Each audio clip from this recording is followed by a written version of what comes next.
em relação aos BRICS, é complicado. O Brasil está deixando ali o grupo ser instrumentalizado pela China, que quer desafiar a ordem dos Estados Unidos, traz o Irã, porque, enfim, tenta desmontar a influência americana sobre aquela região, sobre o Oriente Médio. Então tem outras questões assim um tanto mais complexas que merecem a nossa desconfiança, um certo ceticismo, porque o Brasil está se unindo com os regimes autoritários, com os regimes autocráticos, e isso está gerando uma repercussão muito negativa no mundo democrático. E a minha dúvida que eu sempre fico assim, por isso que eu não acho que a gente está mais politizado. Eu acho que a gente está mais tribalizado em relação à política. Uhum. Porque se fosse num mundo normal que a gente viveu nos últimos anos, se fosse o Bolsonaro, por exemplo, tivesse fechado esse acordo agora com esses novos BRICS, as matérias todas iam ser outras. Então, se você mudou um agente, que é um ser humano, todas as políticas que estão por trás são as mesmas, e a matéria muda, você já não está mais buscando a verdade, você está buscando a narrativa. Mas eu acho que a variável aí, por isso que eu fiz a provocação, eu queria saber a opinião do Felipe, porque na medida que a gente entende que teve a polarização e a politização, ela não acontece justamente porque veio na esteira das redes sociais. Então, as redes sociais, acabou que gerou guetos digitais, que aí a gente vê com essa questão do grupo e tal, as pessoas, elas preferem talvez não examinar a realidade e preferem o achaque, o ataque, a defesa, e as ideias não são discutidas. Eu acho que é mais ou menos isso. Exatamente. Você estava falando de matérias diferentes. Aí é que tá. É que, assim, quem tem o duplo padrão, geralmente é quem é propagandista de um lado ou propagandista do outro. Exato.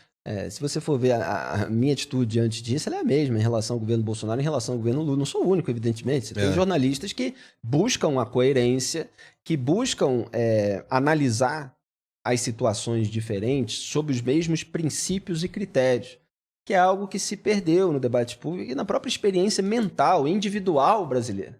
É a noção de que existem princípios, existem valores. Muita gente não tem capacidade de abstração para pensar nessas coisas. É o que eu estava dizendo no começo. Ela identifica a pessoa de carne e osso que ela quer seguir. Mas ela não identifica que você tem ali valores milenares que são importantes de serem seguidos em nome da moralidade pública, em nome do senso de justiça, em nome da busca da verdade. Nada disso interessa, né, a quem quer disseminar narrativa para levar vantagem. Então, o Bolsonaro, ele afagou o Putin. E o Lula tem afagado quase que diariamente o Putin. Uma coisa que pode ser até defensável, é uma posição histórica de neutralidade do Brasil, de evitar se intrometer, etc.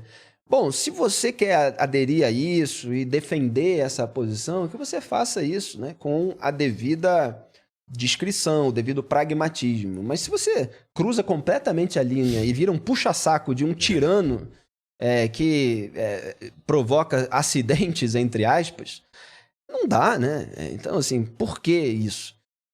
E, às vezes, se tem uma demanda, por exemplo, agora como ter um assento para o Brasil no Conselho de Segurança da ONU, não tem nenhuma concretude de que isso vai ser alcançado. Então você deixa a China trazer outras ditaduras para o BRICS em nome de uma promessa de apoio para, no futuro, se houver a reforma do Conselho de Segurança da ONU, a China apoiar o Brasil sem nem prever que isso gere na conquista do assento, porque pode ter oposição dos Estados Unidos, da França. Emmanuel Macron, presidente da França, tem sido incisivo aí, contra esses afagos do Lula a tiranos.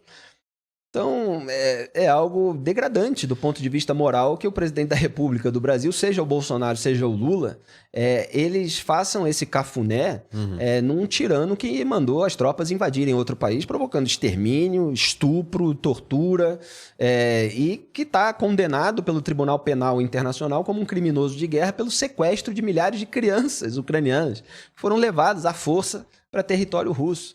É uma barbaridade o que está acontecendo. É o momento mais sensível da história contemporânea.